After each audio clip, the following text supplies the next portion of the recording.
Ship builder সেক্টরের একটা অন্যতম কোম্পানি যার নাম হচ্ছে ম্যাজাগাও ডকস শিপ বিল্ডার্স লিমিটেড। তো কোম্পানিটার হচ্ছে আমরা ফান্ডামেন্টালসটাকে নিয়ে অ্যানালিসিস করব, দেখব যে কোম্পানিটা ফান্ডামেন্টালি কতটা সাউন্ড রয়েছে। তো কোম্পানিটা এখন ট্রেড করছে 4231 টাকায় এখন ট্রেড করছে।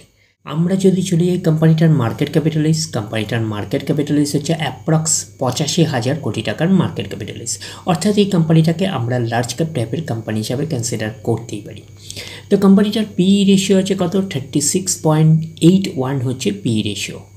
এবং আমরা যদি চলি এই কোম্পানিটার 52 উইক হাই, কোম্পানিটার 52 উইক হাই হচ্ছে 5,860 টাকা হচ্ছে 52 উইক হাই।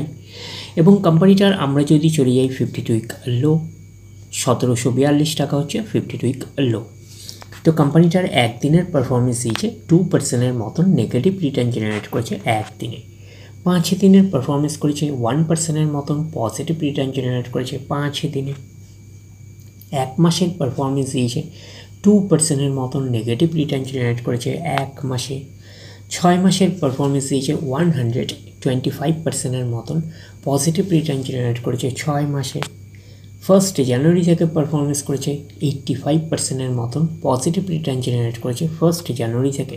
আমরা যদি চলে যাই 1 বছরে, তো 1 বছর হচ্ছে 96%-এর মতন পজিটিভ রিটার্ন জেনারেট করেছে 1 বছরে। তো ন্যাচারাল ব্যাপার, আমরা জানি যে শর্ট টার্মে সেভাবে ওয়েলথ ক্রিয়েট হয় না স্টক মার্কেট থেকে। যত লং খেলবেন স্টক মার্কেটে তত হচ্ছে ওয়েলথ ক্রিয়েট হয়।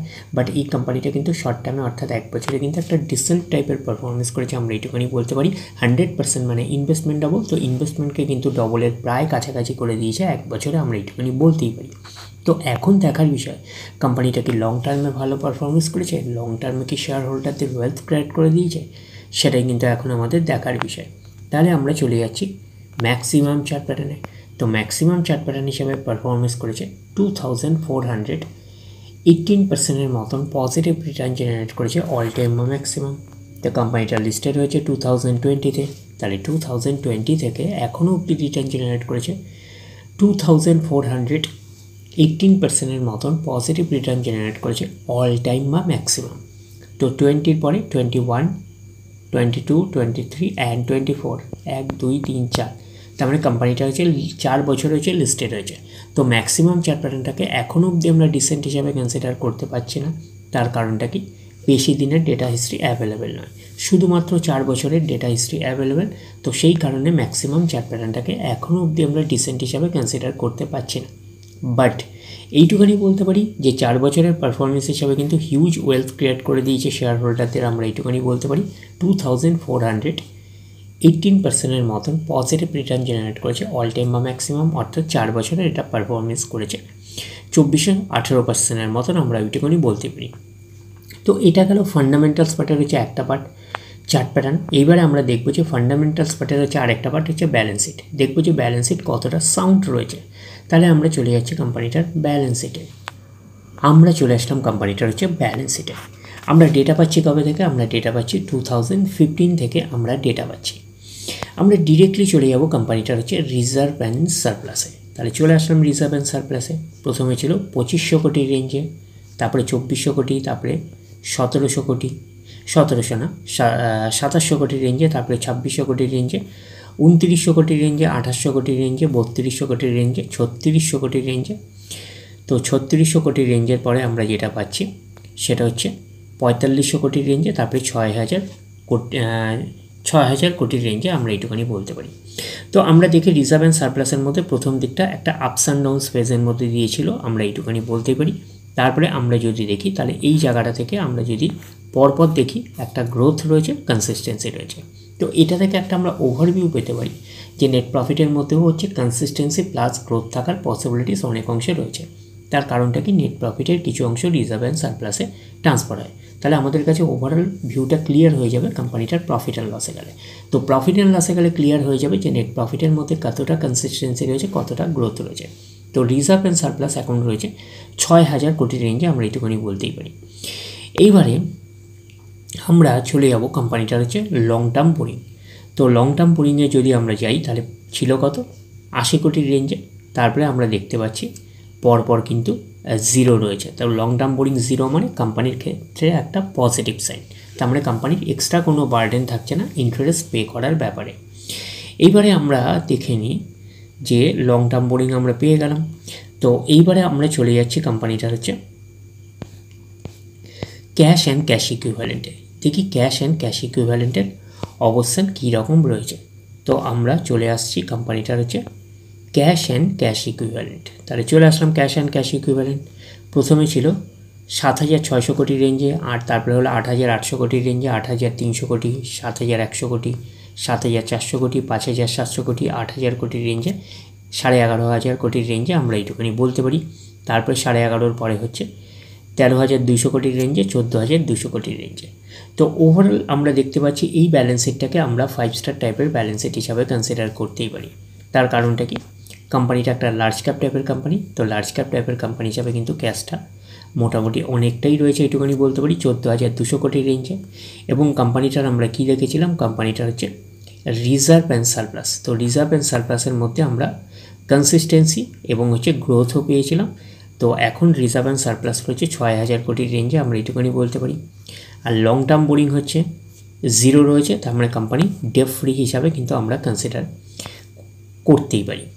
তো এইবারে আমরা চলে যাব কোম্পানিটার হচ্ছে প্রফিট অ্যান্ড লসে। দেখব যে প্রফিট অ্যান্ড লসের অবস্থান কী রকম রয়েছে।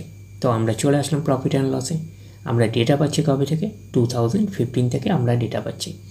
আমরা ডিরেক্টলি চলে যাব কোম্পানিটার হচ্ছে নেট প্রফিটে। তাহলে আমরা চলে আসলাম কোম্পানিটার নেট প্রফিটে। প্রথমে ছিল 516 কোটি, তারপরে সেটা গ্রো করে 596 কোটি, তারপরে একটা স্লাইটলি ডাউন পারফরমেন্স করে 585 কোটি, তারপরে আবার ডাউন পারফরমেন্স করে 496 কোটি, তারপরে আবার কিন্তু গ্রোথ দেখাতে শুরু করলো 532 কোটি, তারপরে হচ্ছে আবার ডাউন পারফরমেন্স করে 471 কোটি, তারপরে আবার জাম্প করে 514 কোটি, তারপরে আবার গ্রোথ দেখাতে শুরু করলো 611 কোটি, তারপরে হচ্ছে 1119, তারপরে 1937, পরপর কিন্তু গ্রো করছে। তো 1937-এর পরে তারপরে হলো 2319। তাহলে নেট প্রফিটের মধ্যে আমরা কি পেয়েছি, প্রথম দিকে একটা আপস অ্যান্ড ডাউন স্পেস পেয়েছি যেটা রিজার্ভ অ্যান্ড সারপ্লাসেও ছিল। তো লাস্টের দিকে আমরা কি পাচ্ছি, কনসিস্টেন্সিও পাচ্ছি, গ্রোথও পাচ্ছি। তো রিজার্ভ অ্যান্ড সারপ্লাস থেকে একটা আমরা ওভারভিউ পেয়েছিলাম যে নেট প্রফিটের মধ্যে লাস্টের দিকে কনসিস্টেন্সিও পাবো, গ্রোথ পাবো। তো নেট প্রফিটের মধ্যে কনসিস্টেন্সিও পেয়েছি, গ্রোথ পেয়েছি। ওভারঅল আমরা এই প্রফিট অ্যান্ড লসটাকে কিন্তু 5 স্টার টাইপের প্রফিট অ্যান্ড লস হিসাবে কনসিডার করতেই পারি। তো কোম্পানিটার নাম বলাই হয়ে গেছে, কোম্পানিটার নাম হচ্ছে ম্যাজগাঁও ডক শিপ বিল্ডার্স। তো কোম্পানিটার হচ্ছে আমরা যদি শেয়ার হোল্ডিং প্যাটার্ন দেখি কার কী অবস্থান রয়েছে। তো শেয়ার হোল্ডিং প্যাটার্নে হচ্ছে প্রোমোটার মিনসকে কোম্পানির ওনার কত পার্সেন্ট স্টেক হোল্ড করে রয়েছে। তো স্টেক হোল্ড করে রয়েছে আমরা দেখতে পাচ্ছি 84.83%। তো অ্যাজ পার সেবির রুলস অনুযায়ী কিন্তু 75% পর্যন্ত কিন্তু ম্যাক্সিমাম স্টেক হোল্ড করে রাখতে পারে প্রোমোটার। তো এখনও অবধি প্রোমোটার রয়েছে 85%-এর কাছাকাছি।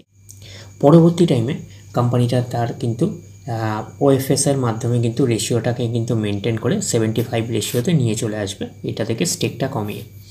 তো এফআইএস আছে, ফরেন ইনস্টিটিউশনাল ইনভেস্টার রয়েছে 2.44%, ডিআইএস আছে ডোমেস্টিক ইনস্টিটিউশনাল রয়েছে 0.83%, আর পাবলিক রয়েছে 11.89%। তো এইটুখানি বলতে পারি যে শেয়ার হোল্ডিং প্যাটার্নটা ঠিকঠাকই রয়েছে, আমরা এইটুখানি বলতে পারি, যেহেতু কোম্পানিটা এখনও ওএফএস আনেনি, 75% রেশিও মেনটেন করেনি। তো কোম্পানিটার নাম বলাই হয়ে গেছে ম্যাজগাঁও ডক শিপ বিল্ডার্স লিমিটেড। তো কোম্পানিটা হচ্ছে বিশেষত হচ্ছে এটা শিপ বিল্ডার সেক্টরের ওপরে কিন্তু কাজ করছে, এছাড়া ডিফেন্স সেক্টরের ওপরে কিন্তু কোম্পানিটা কাজ করছে। তো কোম্পানিটার যে এর প্যারামিটার অনুযায়ী কী কী এরা বিজনেস করছে, বিশেষত হচ্ছে শিপ বিল্ডিং করছে, এটা তো বলাই হয়ে গেছে। শিপ বিল্ডিংয়ের সাথে সাথে হচ্ছে সাবমেরিনস তো রিলেটেড, তারপর কার্গো প্যাসেঞ্জার শিপস, তো এইসব রিলেটেডও হচ্ছে ম্যানুফ্যাকচারিং করছে কোম্পানিটা। তো কোম্পানিটার মার্কেট ক্যাপিটালাইজ অলরেডি বলা হয়ে গেছে 85,000 কোটি টাকার মার্কেট ক্যাপিটালাইজ। কোম্পানিটাকে লার্জ ক্যাপ টাইপের কোম্পানি হিসাবে কনসিডার করতেই পারি। তো কোম্পানিটার আমরা যদি ROCE দেখি, রিটার্ন অন ক্যাপিটাল এমপ্লয়েড আছে 44.2%, আর ROE রিটার্ন অন ইকুইটি আছে 35.2%। তাহলে এইটুকুনি বলতে পারি ROCE আর ROE হচ্ছে ডিসেন্ট রয়েছে। তো কোম্পানির পারফরমেন্সের উপরই ডিপেন্ড করে ROCE আর ROE। আগামী দিনে যদি কোম্পানি আরও ভালো পারফরমেন্স করে, আরও গ্রোথ দেখাতে শুরু করে, তাহলে ROCE আর ROE হচ্ছে আরও ইমপ্রুভ করবে। তো কোম্পানির ওভারঅল পারফরমেন্সের উপরে কিন্তু ডিপেন্ড করে ROCE আর ROE। তো ওভারঅল আমরা এইটুকুনি বলতে পারি ম্যাজাগাও ডক শিপ বিল্ডার্সের হচ্ছে ওভারঅল হচ্ছে আমরা ফান্ডামেন্টালসটাকে বলতে পারি যে কোম্পানিটাকে ফান্ডামেন্টালি সাউন্ড কোম্পানি হিসাবে কিন্তু আমরা কনসিডার করতেই পারি। তাহলে ওভারঅল ভিডিও আপনাদের কাছে ক্লিয়ার। তাহলে এই অবধি, নেক্সট ভিডিওতে আবার আপনাদের সাথে আমার দেখা হচ্ছে। ধন্যবাদ।